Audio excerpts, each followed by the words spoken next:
You're talking about Westerns. We're still publishing Westerns.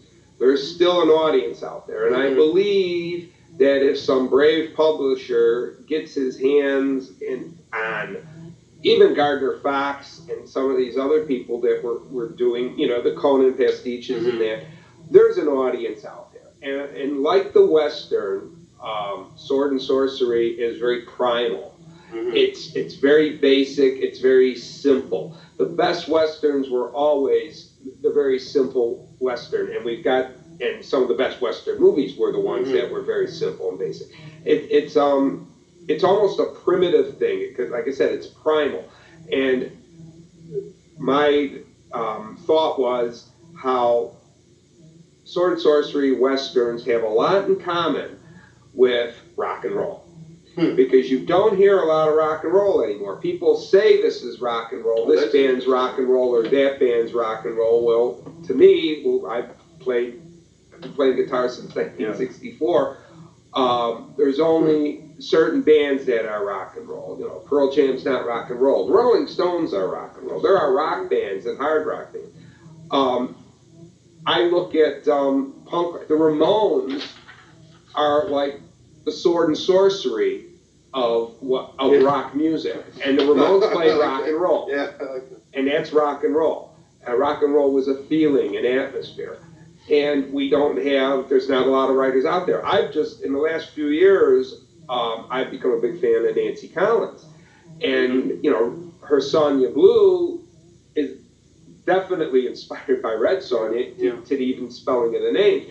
But more than that, she wrote a number of novellas and short stories, horror westerns, crossing genres, which I believe in. I think it's a great thing to do, and I think you can take any genre with the proper talent and the thought and the planning. You can take any genre and cross it with another genre. There is Lovecraft Noir or something out there where a number of writers put together.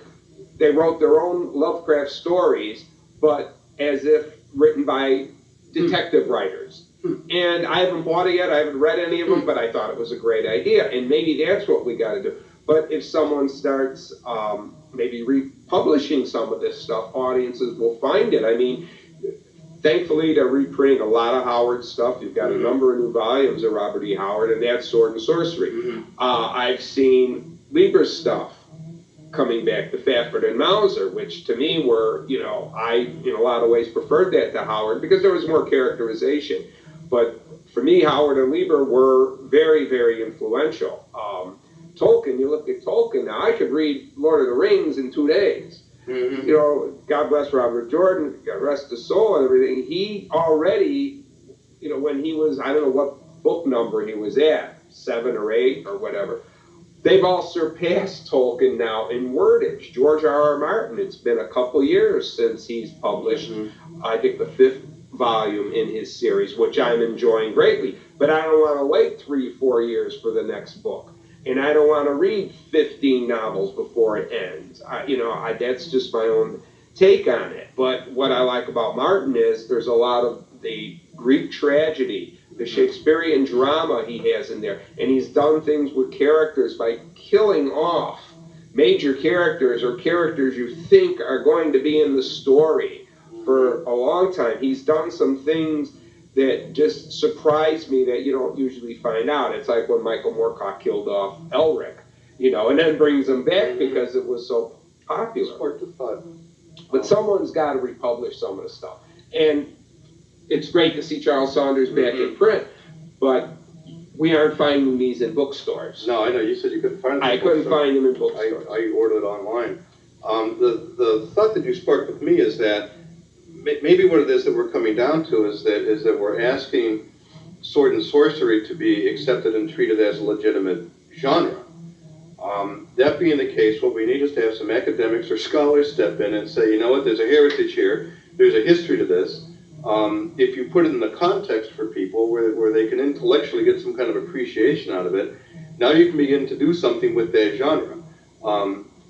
Certainly that's the case with science fiction. I mean, it was completely ghettoized the way that sword and sorcery fiction is. But there is enough history now to sword and sorcery, and there's enough going on there that it can be treated as a cultural artifact. I think so. You know, it's certainly popular, and we need to find a way to keep publishing more of it so that it can grow as a genre and do these things, particularly with a lot of short stories, because I think that's really the focus for sword and sorcery. But now there's going to be a new Red Sonja movie that's coming out. These are the old novels that Dick and I wrote. And they might reprint those. And who knows, they might reprint those. I think it's interesting. I thought Red Sonja had completely disappeared, and come to find out when I went online that someone has been redoing comic books for the last 10 years. The plot of the movie sounds to me as if they've kind of borrowed the plot of the first Conan the Barbarian movie. I know that when Dick and I wrote the Red Sonja novels, our take on her was very much that she's like a lone gunslinger, and she's kind of psychologically complex. The plot of the movie, and presumably the resurrected comic books, are that she's kind of an anointed special heroine, you know.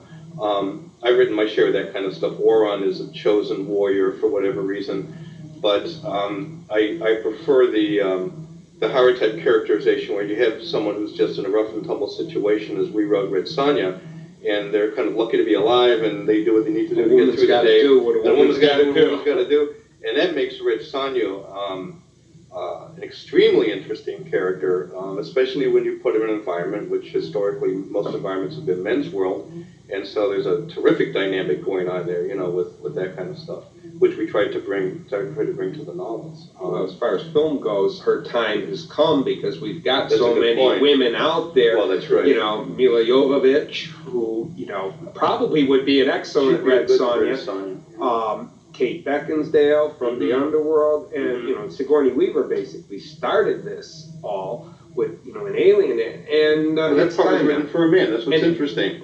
When you look at that, I mean, at that point you're looking at, it's just about the character. You write a part for a guy, and you wind up casting Sigourney Weaver in it, and immediately you've made a statement about a number of things that are provocative but very true. I mean, she was terrific as that character. Right, her character could have been played by a man in the first Alien, but what James Cameron did, and I thought wisely, and especially in the special edition of Aliens 2, she could only have been a woman. Yeah, well, that's what he took it, see? And he took it and enhanced on it.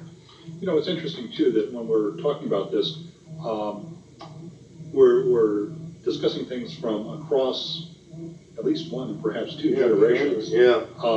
And a pendulum swing.